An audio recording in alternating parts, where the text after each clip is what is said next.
আসসালামু আলাইকুম রহমতুল্লাহি বারাকাতুহু। তোমাদের দ্বিতীয় পর্বে দ্বিজেন্দ্রলাল রায় রচিত চন্দ্রগুপ্ত এই নাট্যাংশটি আমি পড়ে শুনিয়েছিলাম এবং অর্থসহ এর ব্যাখ্যাও দিয়েছি। আজকে এই তৃতীয় পর্বে আমি তোমাদের কিছু প্রশ্ন নিয়ে আলোচনা করতে চাই, যে প্রশ্নগুলো খুব গুরুত্বপূর্ণ এবং পরীক্ষায় আসার সম্ভাবনাও থাকে। তো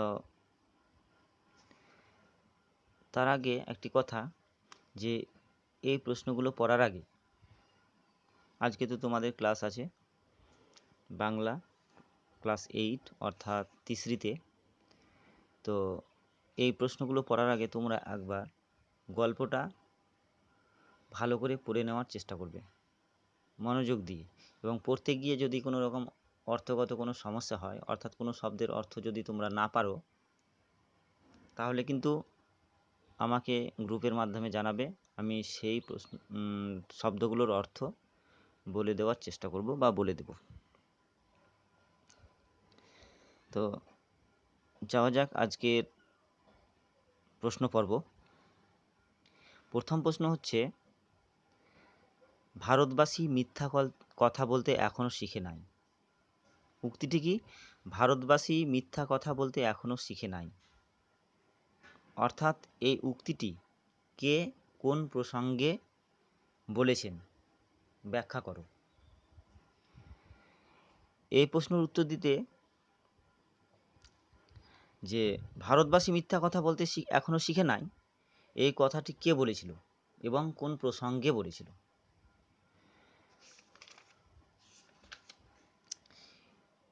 উত্তর হচ্ছে, দ্বিজেন্দ্রলাল রায় রচিত চন্দ্রগুপ্ত এই নাট্যাংশে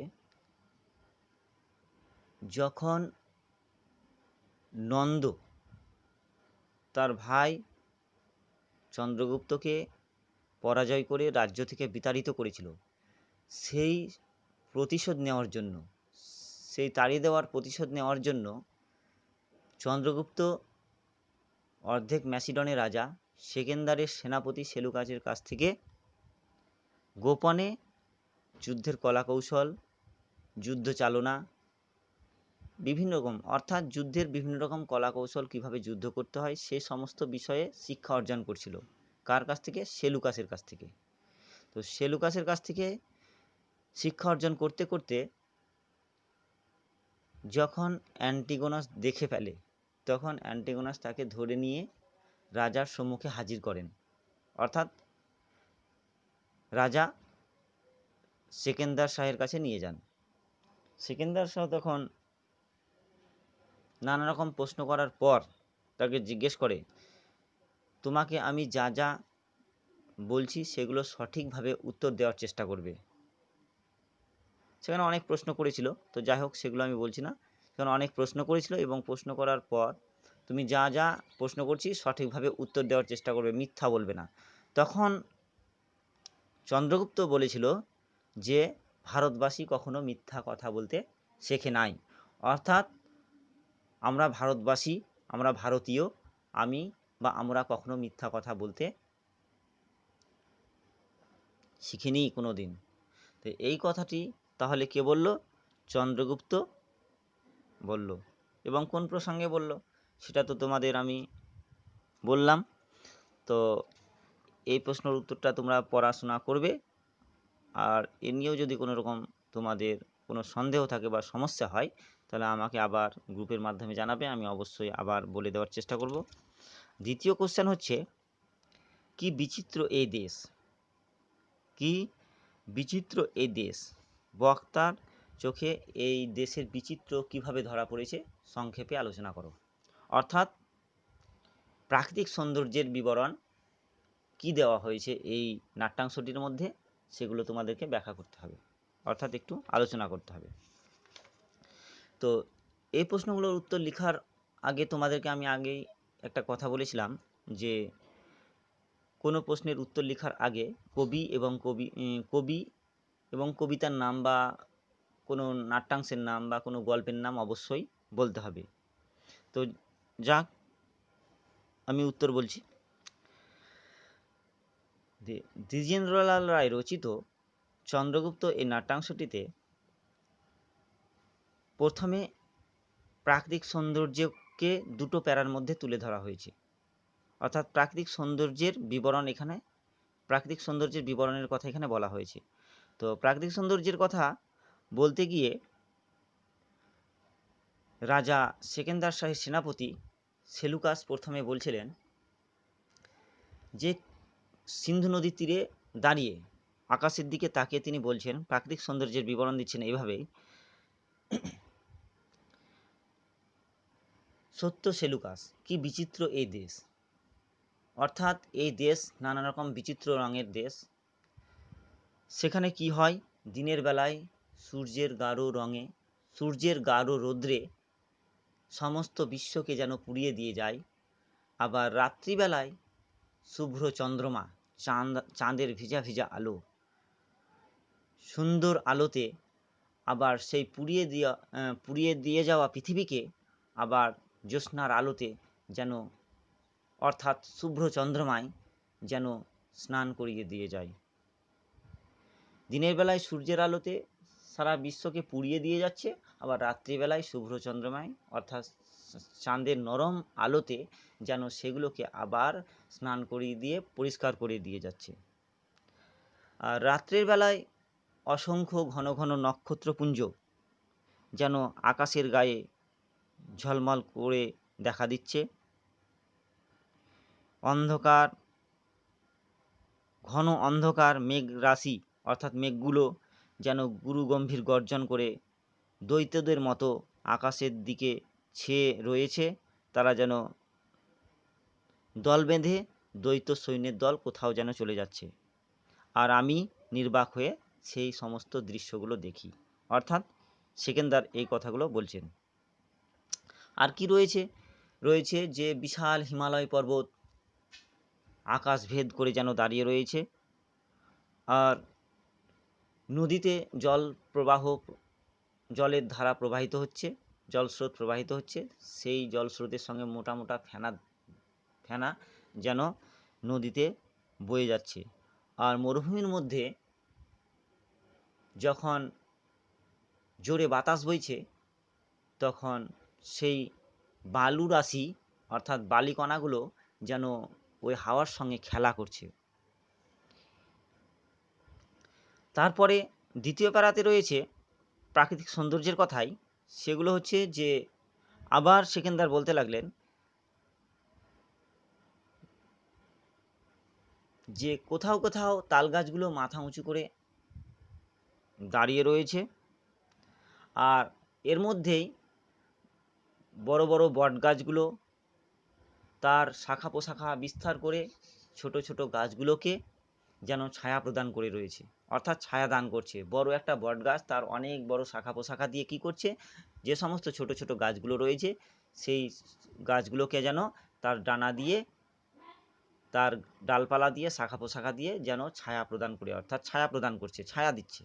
যেমন মুরগি তার বাচ্চাগুলোকে ডানায় বৃষ্টির হাত থেকে রক্ষা করার সময় বা ঝড়ের হাত থেকে রক্ষা করার সময় ডানা দিয়ে ঢেকে রাখে, সেরকমও এই বট গাছগুলো অন্যান্য ছোট ছোট গাছগুলোকে যেন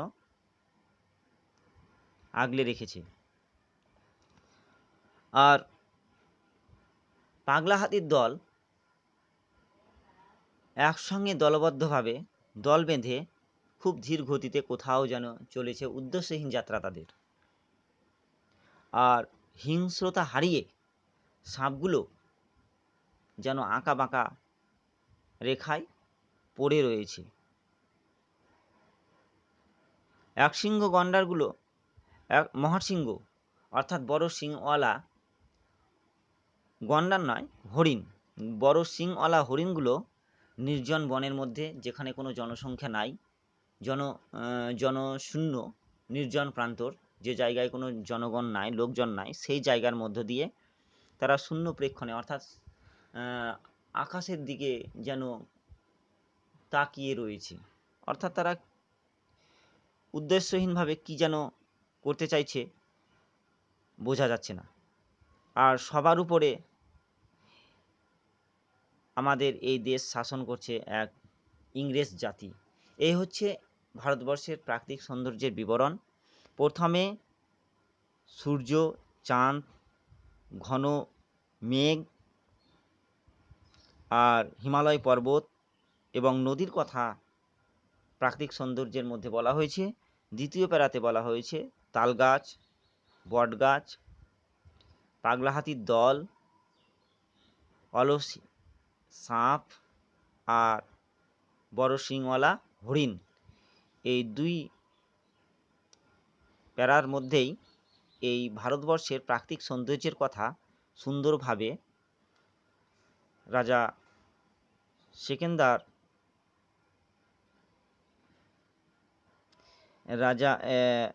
সেকেন্দারের সেনাপতি সেলুকাস সুন্দরভাবে ব্যাখ্যা করেছেন। অর্থাৎ রাজা সেকেন্দার প্রথমেই বলেছিলেন যে আমি ভারতবর্ষ অনেক সারা বিশ্বের অনেক জায়গায় জয়লাভ করেছি, কিন্তু জয়লাভ করার পর আমার আর ভালো লাগছে না। আমি এখন শৌখিন দেশ ভ্রমণে বেরোতে চাই। আর সেই শৌখিন দেশ ভ্রমণের সময় ঘুরতে ঘুরতে তিনি ভারতবর্ষের এই সিন্ধু নদীর তীরে উপস্থিত হয়েছিলেন। তোমাদের আমি আগেই বলেছি। আর সিন্ধু নদীর তীরে উপস্থিত হয়ে তিনার লক্ষ্যই ছিল ভারতবর্ষের বা বিভিন্ন জায়গার বিভিন্ন দেশের সৌন্দর্য উপলব্ধি করা। সেই জন্যই সিন্ধু নদীর তীরে দাঁড়িয়েই রাজা সেকেন্দার এই সৌন্দর্য উপভোগ করছিলেন। আর সেই উপভোগ করতে গিয়ে তিনি ভারতবর্ষের যে প্রকৃতির যে সৌন্দর্য দেখেছেন, সেই সৌন্দর্যের কথাই এই দুই প্যারার মধ্যে সুন্দরভাবে আমাদের সামনে তুলে ধরেছেন। অর্থাৎ এই প্রকৃতির সৌন্দর্যের কথা খুব গুরুত্বপূর্ণ একটি প্রশ্ন। তোমরা কিন্তু এটা ভালো করে মনোযোগ দিয়ে পড়ার চেষ্টা করবে। আর পড়তে পড়তে গিয়েও যদি কোনো রকম অসুবিধার মধ্যে তোমরা পড়ো, তাহলে আমাকে অবশ্যই বলবে। আমি তোমাদেরকে সুন্দর করে বলার চেষ্টা করব। আর এই বইটা ক্লাস 8-এর বইটা প্রত্যেকের কাছে হয়তো এখন থাকবে, কারণ হাই স্কুলের বই সবাই পেয়ে যাও আশা করি। তো সবাই বই একটা করে সংগ্রহ করবে, বইগুলো পড়বে। পড়তে গিয়ে যদি কোনো রকম সমস্যা হয় অর্থগত দিক থেকে, হয়তো কোনো শব্দের অর্থ পারছো না বা কোনো প্রশ্নের উত্তর পারছো না, যেগুলো গুরুত্বপূর্ণ প্রশ্ন, সবগুলো পড়ার প্রয়োজন নাই। অনলাইনের ক্লাস এভাবে সমস্যা বোর্ড ইউজ করা যাচ্ছে না। তবে আমি যখন ব্যাকরণ পড়াবো সেগুলো কিন্তু বোর্ড ইউজ করব আর কি, বোর্ড ফলো করব, বোর্ড নিয়ে ব্যাকরণগুলো পড়ার চেষ্টা করব। আর কিছু শব্দার্থ এখানে আমি তোমাদের বলি। শব্দার্থ হচ্ছে যে শিবির কথার অর্থ কী? শিবির কথার অর্থ হচ্ছে সেনা নিবাস বা ছাউনি বলা হয়। প্রাবৃটে মানে বর্ষাকালে, প্রাবৃটে মানে বর্ষাকালে। আর জঙ্গম পর্বতসম, জঙ্গম পর্বতসম কথার অর্থ গতিশীল পর্বতের মতো, যে পাহাড়গুলো মনে হবে কি চলাফেরা করছে, হাঁটছে। এখানে জঙ্গম পর্বতসম কার সঙ্গে তুলনা করা হয়েছে? পাগলা হাতির দল যখন দল বেঁধে যাচ্ছিল, সেই পাগলা হাতির দলকেই বলা হচ্ছে জঙ্গম পর্বতসম। মদমত্ত মাতঙ্গ উন্মত্ত হাতি, অর্থাৎ পাগলা হাতির দল। মহাসিংহ কুরঙ্গম, মহাসিংহ কুরঙ্গম কথাটির অর্থ হচ্ছে বড় শিংওয়ালা হরিণ। যে হরিণের খুব বড় বড় শিং থাকে, সেই হরিণগুলোকেই বলা হয় মহাসিংহ কুরঙ্গম। আর শকট মানে হচ্ছে যান, গাড়ি, এইসব। বৈমাত্রেয় মানে হচ্ছে চাচাতো ভাই। বৈমাত্রেয় প্রসঙ্গটা আমাকে একজনকে প্রশ্ন করেছিল যে বৈমাত্রেয় কথার অর্থ কী? তো বৈমাত্রেয় কথার অর্থ হচ্ছে চাচাতো ভাই, বিমাতার পুত্র বলা হয়, তো বিমাতার সন্তান। আর সেই বিমাতার সন্তান যে কে ছিল? নন্দ। কারণ তোমাদেরকে আমি আগেই বলেছিলাম যে নন্দ তার ভাই চন্দ্রগুপ্তকে পরাজয় করে সিংহাসন থেকে তাড়িয়ে দিয়েছিল এবং তাকে অপমান করে রাজ্য থেকে নির্বাসিত করেছিল। আর সেই নির্বাসনের হাত থেকে মুক্তি পাওয়ার জন্যই, তার প্রতিশোধ নেওয়ার জন্যই কিন্তু চন্দ্রগুপ্তর যুদ্ধের কলাকৌশল শেখা। রাজা সেকেন্দারের সেনাপতি সেলুকাসের কাছে যে যুদ্ধের কলাকৌশল শিখছিল, সেই প্রসঙ্গেই কিন্তু এই গল্পটা রচিত, নাট্যাংশটি রচিত। তো এই নাটকটি তোমরা ভালো করে পড়াশোনা করবে। ঠিক আছে, আজকে এখানেই শেষ করছি। আসসালামু আলাইকুম।